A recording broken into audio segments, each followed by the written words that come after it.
question is from Andrew Reed.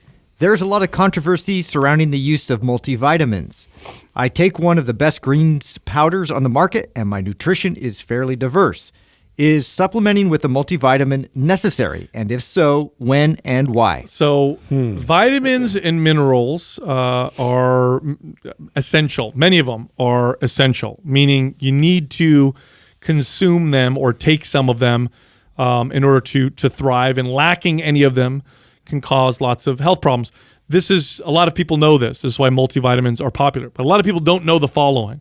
Taking too much of certain nutrients or minerals can also cause lots of problems. Now, here's the problem I have with the multivitamin.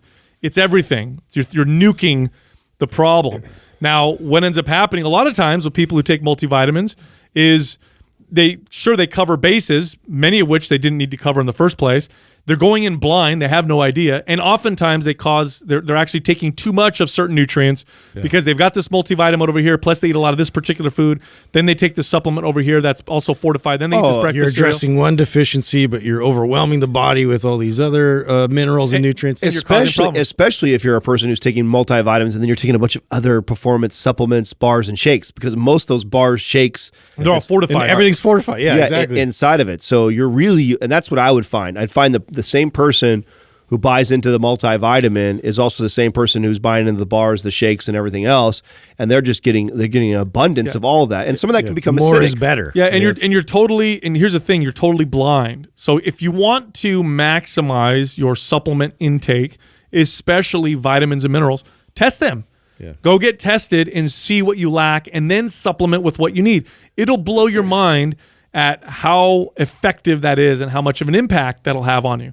Taking too much of things can have negative effects. You just don't know when you just take again, you're nuking the problem with all these vitamins and minerals. You need to know what you need in order to supplement properly. And then if you want to go deeper, then you look for what foods provide those things. Mm-hmm. Right? Because that's the best. That's the ideal. The first you get a test and you find out, I'm deficient on X, Y, and Z. Okay, where can I get X, Y, and Z in Whole Foods? And then your goal is, how can I implement this into my lifestyle on a more regular basis? And then if I don't, I have this supplement to help me out with that. Dude, so here's a great statistic. The odds or the instances of overdosing on nutrients is astronomically more high in people who take supplements versus people who eat food. So in other words, you see far more toxicity from too much, vitamin A or iron or, whatever from people who take supplements. It almost never happens from people who get it from food. You can eat extremely vitamin-rich foods, and it's much more difficult to do that because they just don't have the concentrations. And usually, balanced with fiber and other things like coming from the plant? Yes. So, here's a great example. So we know that antioxidants found in foods help prevent the oxidation of cells in the body. They fight free radicals. They've got all these health benefits. And so people who consume diets that are high in antioxidants have lower instances of all kinds of, chronic diseases, heart disease and cancers and that stuff. So, of course, people are like, antioxidants, good for me. I'm going to buy antioxidant supplements.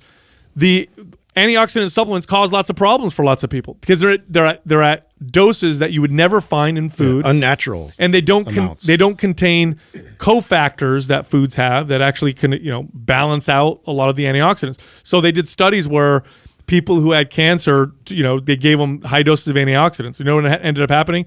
It strengthened the cancer. This doesn't happen when you eat foods that are high in antioxidants, for example. Or you take all these antioxidants, you slam down inflammation so much you get problems from that. So my point with this is a multivitamin can be very beneficial or it can be a big problem. You have no idea. Or it could do nothing, too. Yeah, or do nothing. You have no idea unless you test yourself and know what nutrients you're lacking and know what you should take. You're really, it's like and that's why there's studies that actually show people who take multivitamins.